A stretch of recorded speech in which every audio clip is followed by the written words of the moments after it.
Dear student, online classes में आपका हार्दिक स्वागत है।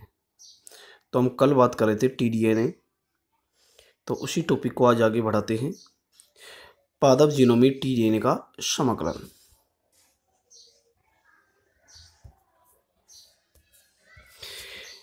देखिए, पादप जीनों में टीडीएनए का समाकलन किस प्रकार होता है।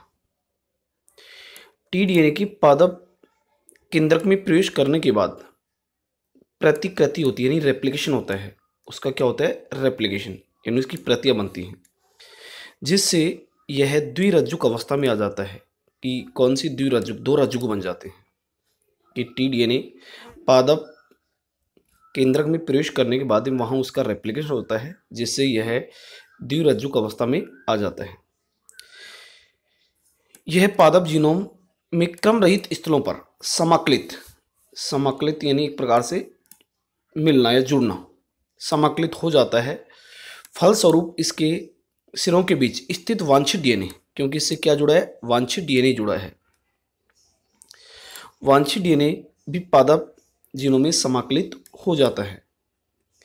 प्रत्येक कोशिका में डीएनए की 1 से लेकर अधिकतम 12 प्रतियां उपस्थित हो सकती हैं। तत्पश्चात समाकलित वांछित जीन का अवलोकन किया जा सकता है। तो ये था पादप जीनों में टीडीएनए का समाकलन किस प्रकार से होता है। देखिए, जैसे एग्जाम्पल बताया गया है, यदि किसी पादप में N2 स्त्रीकरण के लिए वांछित जीन यानी डीएनए प्रवेश कराया जाता है, तब उस पादप में N2 स्त्रीकरण यानी नाइट्रोजन स्त्रीकरण होने लगता है। यदि किसी भी पादप कोशिका में नाइट्रोजन स्त्रीकरण करने वाले जीन को प्रवेश कराते हैं, तो उस पादप कोशिका में N2 फिक्सेशन होने लगेगा, यानी नाइट्रोजन स्त्रीकरण होने लगेगा।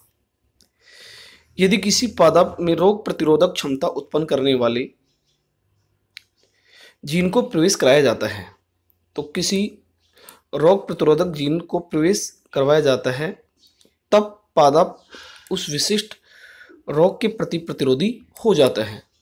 यानी कोई भी रोग प्रतिरोधी जीन प्रवेश कराएंगे तो पादप होता है उस विशिष्ट रोग के प्रति क्या बन जाएगा? प्रतिरोधी बन जाएगा।